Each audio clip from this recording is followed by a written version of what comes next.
आज के इस वीडियो में हम लोग बात करने वाले हैं और जानने वाले हैं कि जो मैन्युफैक्चरिंग इंडस्ट्रीज़ होती हैं वो कई सारी, चाहे बड़ी लेवल की इंडस्ट्रीज़ हो, मैन्युफैक्चरिंग इंडस्ट्रीज़ हो, चाहे वो मल्टीनेशनल कंपनीज़ हों या फिर इवन दो कुछ मिडिल इंडस्ट्रीज़ हों या स्मॉलर स्केल इंडस्ट्रीज़ हों, वो उनमें एक नया ट्रेंड आया हुआ है कि जितनी भी कंपनी की अपनी कोर जो सर्विसेज हैं या प्रोडक्ट जो बनाते हैं उनकी टीम जो है या उन पे काम करने के अलावा जितने भी काम होते हैं वो थर्ड पार्टी से क्यों कराते हैं या थर्ड पार्टी वेंडर से थर्ड पार्टी कॉन्ट्रैक्ट दे के उनसे क्यों लेते हैं या करवाते हैं। तो उसका मेन रीज़न क्या होता है और वो सारे के सारे लोग अपने लोग के यहाँ हायर करके एम्प्लॉय क्यों नहीं रखते हैं और उन्हीं से काम क्यों नहीं करवाते हैं,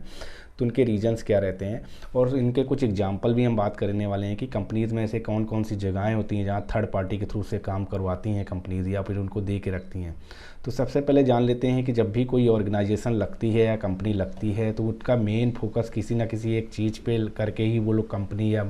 प्लांट या फैक्ट्री डालते हैं, इंडस्ट्री लगती हैं। जैसे कि अगर कोई प्रोडक्ट बना रही है कंपनी, चाहे वो बिस्किट बना रही हो, कपड़े बना रही हो या फिर कोई भी पैकेजिंग मटेरियल बना रखी होंगी हो या फिर कोई भी दवा बना रखती हैं, अगर मान लीजिए मेडिसिन्स बना रही हैं, तो उनका मेन कोर बिजनेस है, जो मार्केट करने वाले हैं, जो प्रोडक्ट सेल करने वाले हैं या बनाने वाले हैं, उनका मेन कोर बिजनेस जो कि हो जाता है प्रोडक्शन करना किसी भी मटेरियल का विथ हाई क्वालिटी में और लो कॉस्ट में। तो मेन मकसद ये हो जाता है high quality, low cost and ज़्यादा से ज़्यादा प्रोडक्शन करना होता है।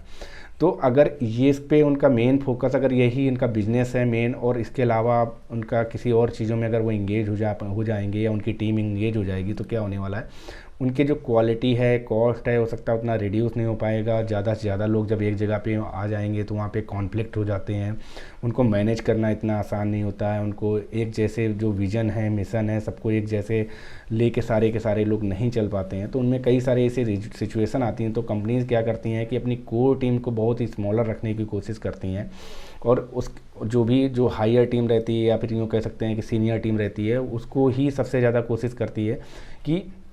वो कंपनी रोल पे रहें। या इवन दो ऐसे कुछ डिपार्टमेंट्स होते हैं जिनमें कि कुछ एम्प्लॉय जो रखते हैं कि जिनको कंपनी रोल पे रखना ज़रूरी हो जाता है। इसके अलावा उनके उन डिपार्टमेंट्स के लिए भी थर्ड पार्टी या सपोर्टिंग डिपार्टमेंट या थर्ड पार्टी कॉन्ट्रैक्ट हो जाते हैं, थर्ड पार्टी वेंडर्स हो जाते हैं, तो उनको भी वो प्रोवाइड करते हैं। तो चलिए सबसे पहले बात करते हैं, जैसे कोई भी कंपनी जब भी कोई प्रोडक्ट मैन्युफैक्चर कर रही होती है तो उनका मेन फोकस किस पे हो गया, प्रोडक्ट मैन्युफैक्चर, उसकी क्वालिटी अच्छी आनी चाहिए और उसकी कॉस्ट कम होनी चाहिए। तो इसके लिए उन्होंने सबसे पहले क्या करेंगे, एक प्रोडक्शन टीम वो लोग हायर करके रखते हैं जो कि उनकी खुद की लगभग होती है। अगर वो मैन्युफैक्चरिंग इंडस्ट्री उन्होंने खुद लगाई है तो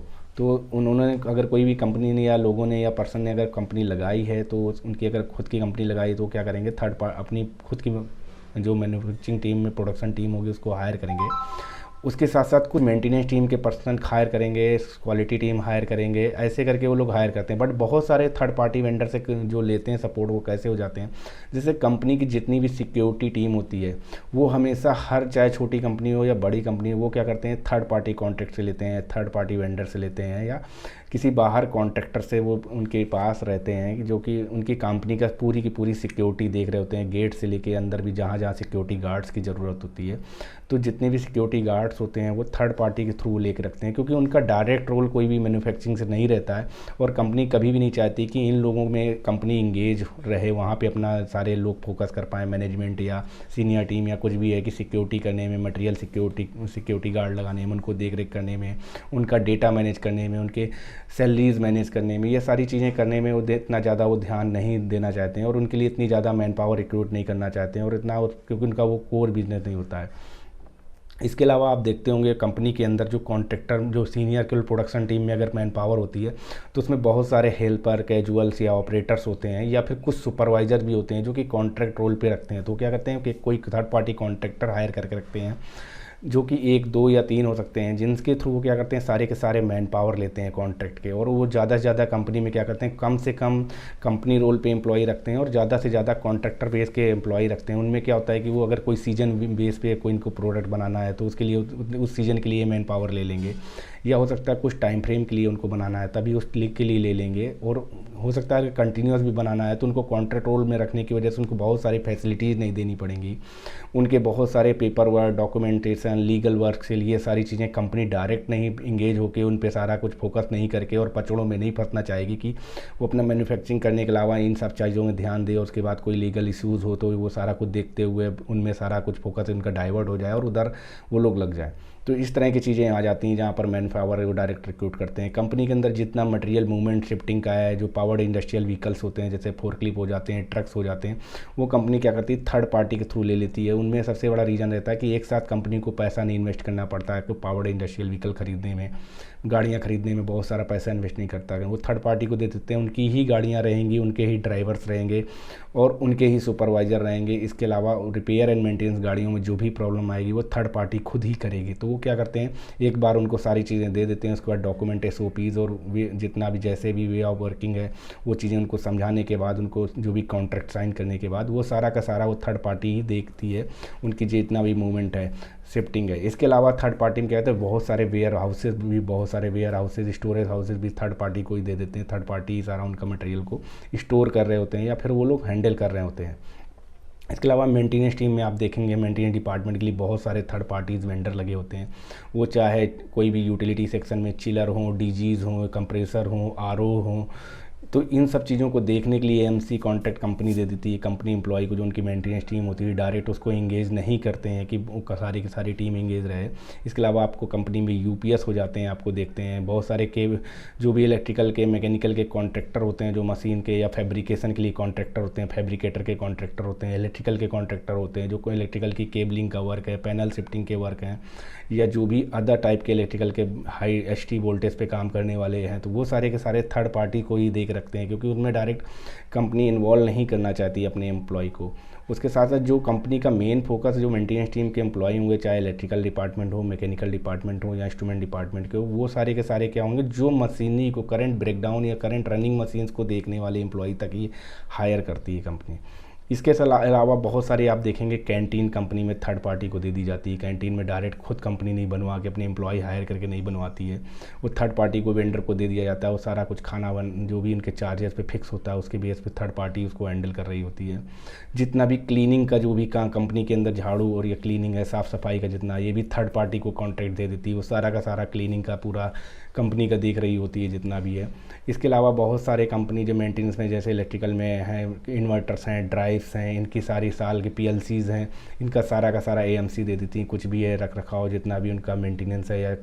जो भी होती हैं सारी के सारी वो थर्ड पार्टी को, वेंडर को दे रखते हैं। वो अपना जो ख़राब होता है तो वही रिपेयर मेंटेन करके रिप्लेस करके वापस करेगा। बहुत सारे ऐसे एनालिसिस हैं, ऑयल एनालिसिस हैं, टेम्परेचर एनालिसिस है, वाइब्रेशन एनालिसिस हैं, जो कि थर्ड पार्टी को देख रखते हैं। जैसे कि कंपनी में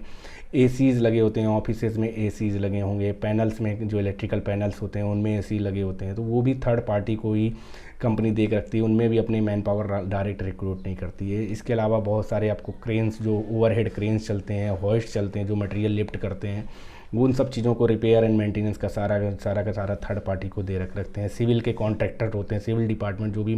सिविल का काम कर रहे होते हैं, स्ट्रक्चर बना रहे होते हैं या रिपेयर एंड मेंटेनेंस देख रहे होते हैं, तो उनको भी सारे के सारे थर्ड पार्टी को ही दे के रखते हैं। कंपनी डायरेक्ट अपने एम्प्लॉय रिक्रूट नहीं करके रखती है। इसके अलावा आ जाते हैं आपको जो भी कुछ जो पैकेजिंग मटेरियल बनाती हैं, जो भी मटेरियल बना रहे हैं उसमें पैकेजिंग आइटम लगने वाले होते हैं, हो सकते हैं वो वुडन के हो सकते हैं या प्लास्टिक के हो सकते हैं, तो वो भी थर्ड पार्टी को ही देख रखते हैं, उनसे ही वो बनवाते हैं, डायरेक्ट उनको देते हैं, या तो अपना रॉ मटेरियल दे देते हैं या फिर रॉ मटेरियल सहित उनसे थर्ड पार्टी से ही बनवाते हैं, वो सारा का सारा लेते हैं। तो इसका मेन फोकस ये कंपनी का मानना ये रहता है कि जो अपना कोर बिजनेस है, जिस पे हमने कोर जो हम प्रोडक्ट बना रहे हैं, सर्विसेज बना रहे हैं, तो हमारी जो मेरी मेन कोर टीम होगी, केवल वो उस पर जो डायरेक्ट इन्वॉल्व होने वाली वो टीम को हम कंपनी रोल पे हायर करेंगे। बाकी उसके अलावा थर्ड पार्टीज़ करवाते हैं। तो थर्ड पार्टी में करवाने का सबसे बड़ा बेनिफिट हो जाता है कि उनको इतना ज़्यादा मैनेज नहीं करना होता है, उनको इतनी ज़्यादा सर्विसेज, उनको इतने ज़्यादा फैसिलिटीज़ प्रोवाइड नहीं करनी पड़ती। वो सारा का सारा एक बार उनको पैसा पे कर दिया, उसके बाद वो सारा का सारा थर्ड पार्टी देखेगी उनको कि उनको कैसे उनको मैनेज करना है, कैसे उनके लीगल वर्क देखते हैं, डॉक्यूमेंटेशन वर्क देखते हैं, उनको सारी चीज़ें करनी है, उनके लिए सुपरविज़न कैसे करना है, उनकी मैनेज कैसे करना है, तो ये सारी की सारी चीज़ें थर्ड पार्टी कर रही होती है। तो मेन रीज़न ये रहता है, इसमें कॉस्ट भी बहुत ज़्यादा सेव होती है, कंपनी की कॉस्ट भी सेविंग होती है। इसके अलावा जब फोकस कंपनी अपने प्रोडक्ट पर कर रही होती है तो उनके उनकी क्वालिटीज़ एंड प्रोडक्शन भी काफ़ी अच्छे आ रहे होते हैं। तो यही मेन रीज़न रहते हैं जिसकी वजह से कंपनी हायर करके रखती हैं। अगर वीडियो से जानकारी मिली है तो वीडियो को लाइक करना ना भूलें, वीडियो कमेंट करके ना बताना भूलें अगर कि वीडियो कैसा लगा है, और अगर वीडियो से रिलेटेड या चैनल से रिलेटेड किसी भी तरह के फीडबैक हैं तो कमेंट करके बताना ना भूलें। साथ साथ अपने दोस्तों में वीडियो को शेयर करना ना भूलें। चैनल पर नए हैं तो चैनल को सब्सक्राइब करना ना भूलें।